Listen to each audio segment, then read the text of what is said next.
mean, it may very well be that 10 years from now, people will pay $10,000 in cash to be castrated just in order to be affected by something. Well, why do you think that is? I mean, why is that? I mean, is it just because people are lazy today, or they're bored? I mean, are we just like bored, spoiled children who've just been lying in the bathtub all day, just playing with their plastic duck, and now they're just thinking, well, what can I do? Okay, yes, we're bored. We're all bored now.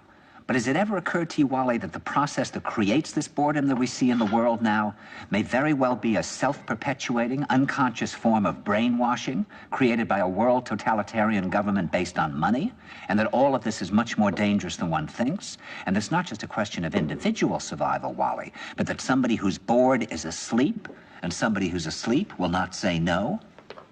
See, I keep meeting these people. I mean, just a few days ago, I met this man whom I greatly admire. He's a Swedish physicist, Gustav Bjornstrand, and he told me that he no longer watches television, he doesn't read newspapers, and he doesn't read magazines. He's completely cut them out of his life because he really does feel that we're living in some kind of Orwellian nightmare now, and that everything that you hear now contributes to turning you into a robot.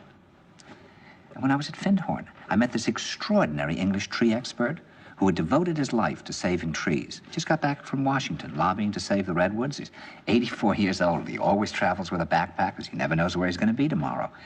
And when I met him at Findhorn, he said to me, "Where are you from?" And I said, "New York." He said, "Ah, New York, yes, that's a very interesting place. Do you know a lot of New Yorkers who keep talking about the fact that they want to leave but never do?" And I said, "Oh, yes." And he said, "Why do you think they don't leave?"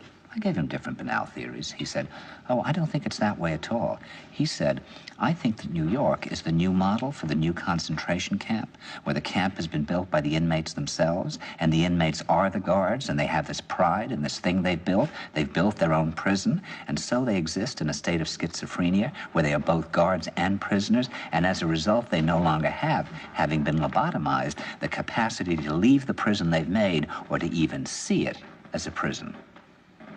And then he went into his pocket and he took out a seed for a tree and he said, "This is a pine tree." He put it in my hand and he said, "Escape before it's too late."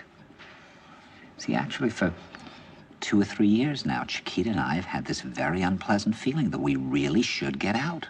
And we really should feel like Jews in Germany in the late 30s. Get out of here.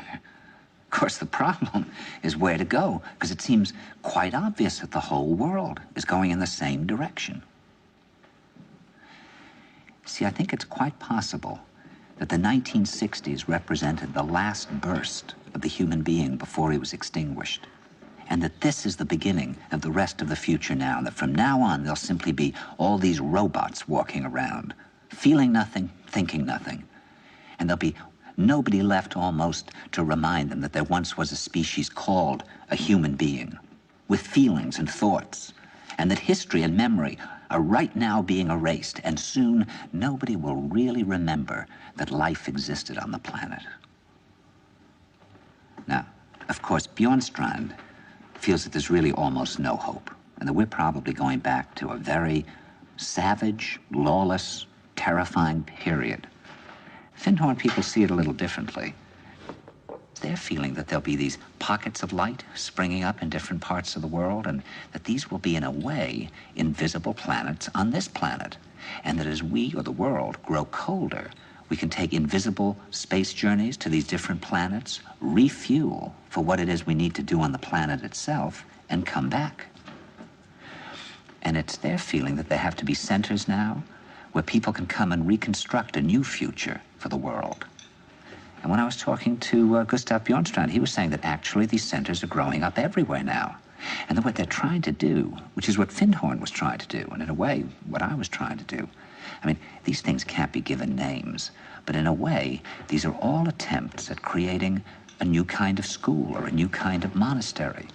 And Bjornstrand talks about the concept of reserves, islands of safety, where history can be remembered and the human being can continue to function in order to maintain the species through a dark age.